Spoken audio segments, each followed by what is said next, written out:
نے بچپن سے کیا سنا؟ علماء کی بارگاہ میں سبق سناتے ہوئے غلطی کروں تو میری اصلاح کریں گے، احسان کریں گے مجھ پہ۔ صبر کا مطلب کیا؟ اب تک بچپن سے ہی سنا، ابا مر گئے نہ رونا صبر کرو، بیٹا مر گیا نہ رونا صبر کرو۔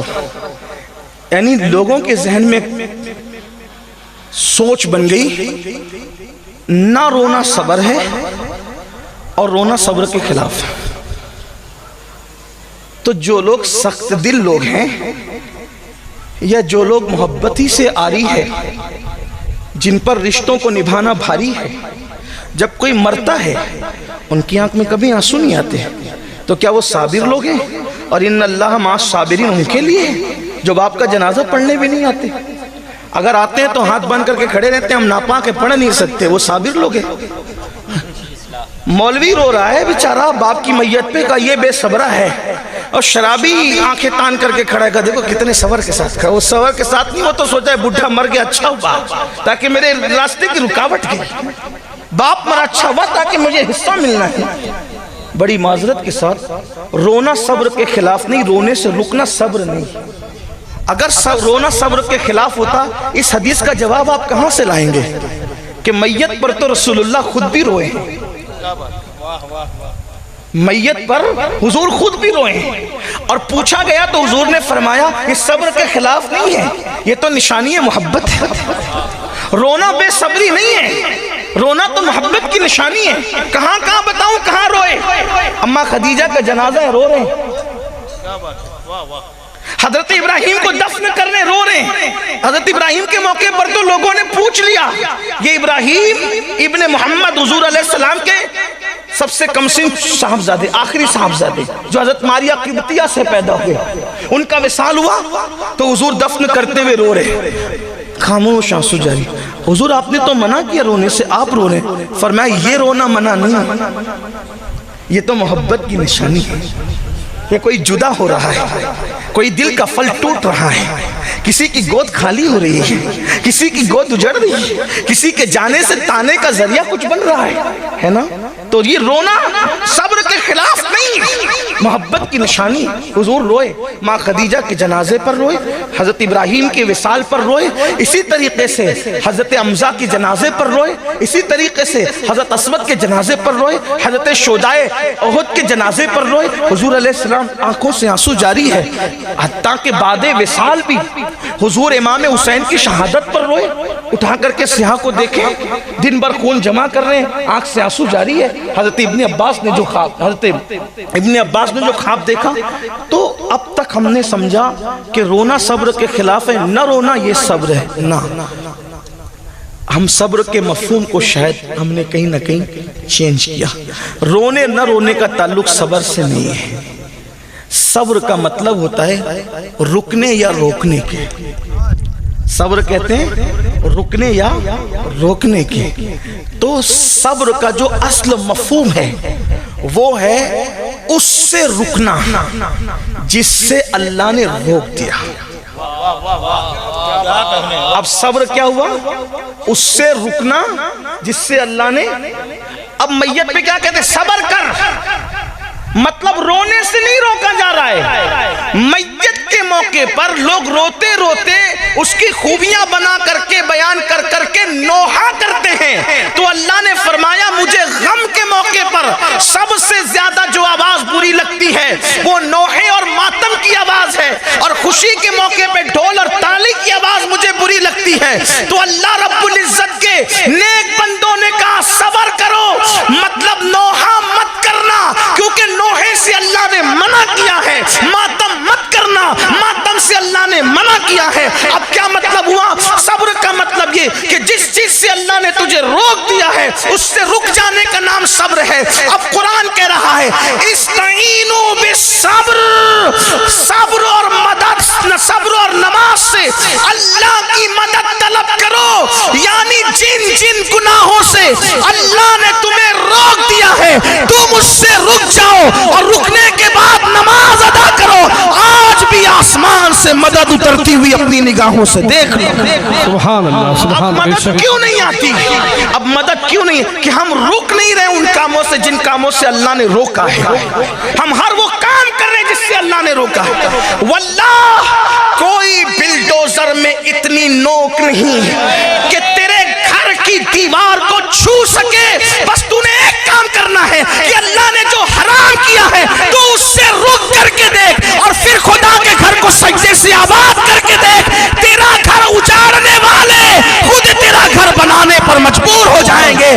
ہائے آیا فتنہ تاتار کے افسانے سے پاسباں مل گئے کعبے کو صنم کھانے. نعرہ تکبیر, نعرہ رسالت, مذہب اسلام. سبحان اللہ, سبحان اللہ, واہ واہ واہ. کسی حکومت کی تلوار میں اتنی طاقت نہیں کہ تیری گردن کا, بس تو حرام سے رک جا. لیکن مسلمان تو جب تک زنا کے اڈے آباد کرتا رہے گا, جب تک تو حرام کھاتا رہے گا, جب تک تو عورتوں پر پاپ کی نظر ڈالتا رہے گا, جب تک تو ناپاک گھومتا رہے گا, جب تک تو کھڑے ہو کر پیشاب کرتا رہے گا, جب تک تو ان علماء ربانیین نائب رسول سے بغض اور حسد کرتا رہے گا, اللہ اکبر, جب تک تو اپنے ماں باپ کو بے حرمتی کی نظر سے دیکھے گا, ان کو چلائے گا, ان پر چیخے گا, ان کی بے ادبی کرے گا, ان کی بے حرمتی کرے گا. ہاں اپنی جوانی کے غرور کے اندر, اپنی جوانی کے نشے میں تیرا نام عبد الرحمن, عبد السلام, عبد المصطفیٰ تو ہوگا, لیکن تیرا کردار مسلمانوں جیسا نہیں. تو صبح کر رہا ہے مشرکوں کی طرح, یہود اور نصارہ کی طرح, تو چہرہ بنا رہا ہے یہود اور نصارہ کی طرح. تیرا حال یہ ہے کہ تجھے فلم میں بیٹھنے کے لیے 3 گھنٹے تھکن نہیں ہوتی, لیکن 10 منٹ تو مسجد میں نہیں بیٹھ سکتا. ہاں تیرا حال یہ ہے کہ تیرے گھر کی بیٹی مشرکوں کی, یہود اور نصارہ کی بیٹیوں کی طرح بازاروں میں بے پردہ گھوم رہی ہے. تیرے گھر کی شادیوں میں ڈی جے بج رہا ہے, تیرے گھر کے آنگن کے اندر ڈھول بج رہا ہے, تیرے کانوں میں ایئر فون لگا ہے, اور تو پوری رات کبھی فلم دیکھ رہا ہے, کبھی گانے سن رہا ہے, کبھی گندی فلم دیکھ رہا ہے, کبھی ننگا ناچ دیکھ رہا ہے. اللہ کی مدد کب آئے گی؟ بلکہ جب قوم اللہ کی نافرمان ہوتی ہے تو پھر اللہ رب العزت کافروں کو خود کھڑا کرتا ہے, اٹھو مارو ان کا فاسقوں کو. میں ایسے نہیں کہہ رہا ہوں. ہلاکو اور چنگیز خان کا نام سنا ہے. اس دور کا کوئی ظالم ہلاکو چنگیز کے برابر ہے, سوچ بھی نہیں سکتے. ہلاکو اور چنگیز, ان کے بارے میں آپ سوچ نہیں سکتے. ہلاکو چنگیز نے جب مسلمانوں پہ حملہ کیا ہے, کئی دنوں تک دجلہ میں پانی نہیں صرف خون نظر آتا, دریا میں خون نظر آتا, اور سر مسلمانوں کی کھرپڑیوں میں شراب پیتے تھے وہ لوگ. لائبریریاں انہوں نے جلا کر کے پانی میں بہائی تھی. مسلمانوں کی بیٹیوں کے ساتھ وہ ظلم کیا ہے کہ کبھی وقت ہو, یہی عنوان ہو تو اس پر تفصیلی گفتگو, لیکن میرا عنوان وہ نہیں. اتنا ظلم کیا. ایک بزرگ, ایک ولی کہتے ہیں کہ جب ان کی فوج چلتی تھی تو ایسا لگتا ہے فوج نہیں چل رہی ہے, جیسے سیلاب آ رہا ہے, سروں کا ایک سیلاب ہے. اس ولی نے سوچا کہ میں مقابلہ کروں گا ان کا. تو جب وہ مقابلے کے لیے گئے تو دیکھا کہ نہیں, میں مقابلہ نہیں کر سکتا. آپ ولی ہو کے نہیں کر سکتے؟ کہ ان کے سروں پر ولیوں کی روحیں ہیں. کن کے سروں پر؟ ان کافروں کے, چنگیز اور ہلاکو کی فوج کے سروں پر ولیوں کی روحیں, ولیوں کی روحیں. اور وہ روحیں تڑپ تڑپ ان کو کہتی ہے, اے کافروں, ان فاسق فاجروں کو قتل کرو. کیونکہ یہ مسلمان نہ رہے, فاسق فاجر ہو گئے, شراب پی کر فاسق ہو گئے, زنا کر کے فاسق. یہ جتنی میری قوم تک میری آواز پہنچ رہی ہے, یہ تو نیک لوگ اللہ والے بیٹھے ہوئے ہیں, لیکن آپ سے کہتا ہوں ہر آدمی اپنے آپ کو بہتر جانتا ہے, میں بھی اور آپ بھی. اپنے من میں ڈوب کر سوچو کہ کتنے مسلمان ہو. اسلام کہاں ہے ہماری زندگی میں؟ تجارت سے لے کر نماز تک کون سے ہم مسلمان ہیں؟ ہمارے اندر اسلام کتنا ہے؟ ایک یہودی عیسائی جھوٹی قسم کھانے میں, حضرت اگر یہودی کو کہہ دو موسیٰ کی قسم کھائیں, یا وہ عیسائی سے کہہ دو عیسیٰ کی قسم کھائیں, وہ نہ کھائیں گے. اور تم 10 روپے کی سبزی اور 200 روپے کی چپل بیچنے کے لیے اللہ کی جھوٹی قسم کھاتے ہو. کتنے مسلمان ہو؟ ہنسنے کی بات نہیں. ہاں, یہودی اپنا مذہب کسی لڑکی کی بنیاد پہ چھوڑنے کو تیار نہیں. عیسائی اپنا مذہب کسی لڑکے کو دیکھ کر چھوڑنے کو تیار نہیں، اور یہ مسلمانوں کا حال ہو گیا کہ اگر کوئی لڑکی خوبصورت نظر آئے تو اپنا مذہب بھی اس کے قدموں میں رکھتے۔ تو کیا ہلاکو چنگیز خان سے زیادہ ظالموں کا تمہیں انتظار ہے؟ اور ان لڑکیوں کا حال یہ ہو گیا جو کنیزان فاطمہ کہلاتی ہے، اگر کوئی خوبصورت اور مالدار نظر آ گیا تو اس کے قدموں میں مذہب رکھ دیا۔ یاد رکھنا، مذہب کا کھلواڑ کرنے والوں کو زیادہ دن تک خوشی دیکھنا نصیب نہیں ہوتی۔ اگر کوئی بیٹی کسی خوبصورت اور مالدار کے چرنوں میں مذہب کی قربانی اور بلی دے رہی ہے تو ایک دن اس پر وہ آئے گا کہ وہ چھوڑ کر کے بھاگے گا، اور پھر مذہب اسلام بھی اس کو پناہ نہیں دے گا، اور وہ در در بھیک مانگنے پہ مجبور ہو جائے گی، عبرت کی موت مرنے پہ مجبور ہو جائے گی۔ اور ایسا ہی ان لڑکوں کا حال ہے جو حسن پر، جو دولت پر، جو طاقت پر، ان کے قدموں میں آج اپنا مذہب قربان کرنے ہیں۔ نادان، ایمان اور اسلام اس دولت کا نام ہے۔ اگر علی اکبر جیسا بیٹا لٹا کر کے اس کو بچا لیا جائے تو بھی سستا ہے، اس لیے کہ اسلام کے برابر کوئی چیز ہو ہی نہیں سکتی۔ یہ ہم نے کربلا سے سیکھا ہے، یہ ہم نے کربلا سے سیکھا۔ 6 مہینے کا معصوم لٹا کر اگر دین بچا لیا جائے تو بھی سستا، اس کی قیمت نہیں ہے، اس کو دین کہتے۔ تم لڑکے اور لڑکیوں کے قدموں پہ دین قربان کر رہے ہو، تو یہ ان ظالموں جیسا تو ہم سوچ بھی نہیں سکتے۔ مگر وہ ظالم آئے کیوں تھے؟ بہت لمبی نہیں کروں گا، ٹائم تو پہلے ہی زیادہ ہوا، تھوڑی دیر غور کرنا، شارٹ کروں گا۔ حالانکہ مجھے بہت سے عنوانات دیے گئے لیکن اب عنوانات کو چھڑنے کا ٹائم بھی نہیں۔ اللہ کرے کسی کے دل میں بات اترے۔ یاد رکھنا، تو آخر ہلاکو چنگیز خان جیسے ظالم مسلمانوں پہ کیوں مسلط کیے گئے؟ اور ولیوں کی روحیں کہہ رہی تھی اے کافروں، ان فاسقوں کو مار ڈالو، قتل کرو۔ اس لیے کہ اس دور کا مسلمان بھی بہت دولت مند تھا۔ خلافت عباسیوں کی خلافت تھی اور دولت دی تھی، خدا نے بہت مال دیا تھا، پوری دنیا میں اسلام کا غلغلہ تھا، کئی بر اعظموں پر اسلام کی حکومت تھی۔ مسلمانوں کا حال یہ تھا کہ دوسرے ممالک کے بیت المال میں اور شاہی خزانے میں جتنی دولت نہیں ہوتی تھی اتنا بغداد کے ایک ایک مسلمان کے پاس دولت ہوتی، اتنی دولت خدا نے دی تھی۔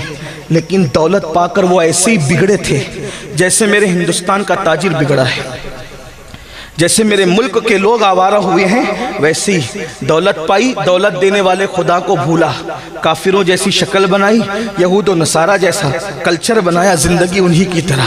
ہاں، مسلمان کہلاتا تھا جب تک غریب تھا، آستانوں پر جا کر کے بھیک مانگتا تھا، مسجدوں میں آ کر کے پیشانی رگڑتا تھا۔ جب سے دولت ملی ہے دوسروں کے ساتھ اٹھنا بیٹھنا شروع کیا، اب چربی چڑھی ہے تو اسلام کا مذاق اڑا کے کہتا ہے یار یہ حلالہ کا تصور میرے سمجھ میں نہیں آتا، ذرا مولویوں کو سوچنا چاہیے۔ اور تو سوچے گا جس قانون کو میرے اللہ نے عطا کیا اس کے بارے میں تو سوچے گا، تیری اتنی اوقات ہے۔ اس لیے کہ مذہب کہتے اس کو ہیں جہاں عقل اتار کر کے داخل ہوا جاتا ہے، اور تجھے کیا پتا خدا کی حکمتیں کیا ہے، آ بیٹھ کر بات کر تب تجھے پتا چلے۔ جو تیرے سماج میں رائج اسلام اس حلالے کی تائید نہیں کرتا جو حدیث میں وہ اتنا خوبصورت ہے، اگر اس کا کانسیپٹ پیش کر دیا جائے تو آج بھی چنگیزی اور ہلاکو کے دیوانے اسلام کے دامن میں پناہ لینے پر مجبور ہو جائے۔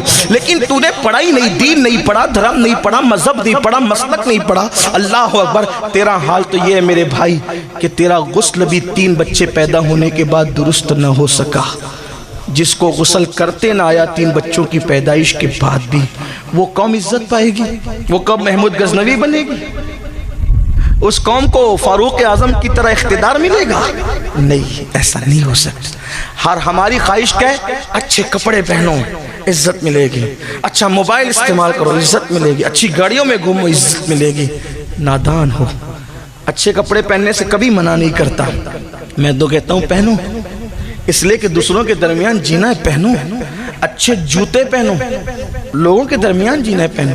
آپ کہیں گے آپ یہ کہاں سے لاتے ہو؟ میں نے کہا میں دین سے ادھر ادھر ہٹنے کو تیار نہیں، میرے دین میں سب موجود ہے، ہمارے مذہب اسلام میں سب موجود ہے۔ ایک مرتبہ امام موسیٰ کاظم نے بڑے مہنگے جوتے پہنے، اور بڑے مہنگے جوتے پہن کر جب بادشاہ نے بلایا تو اس کے دربار میں انہی جوتوں کے ساتھ گئے۔ بادشاہ کا نام تو نہیں لیتا،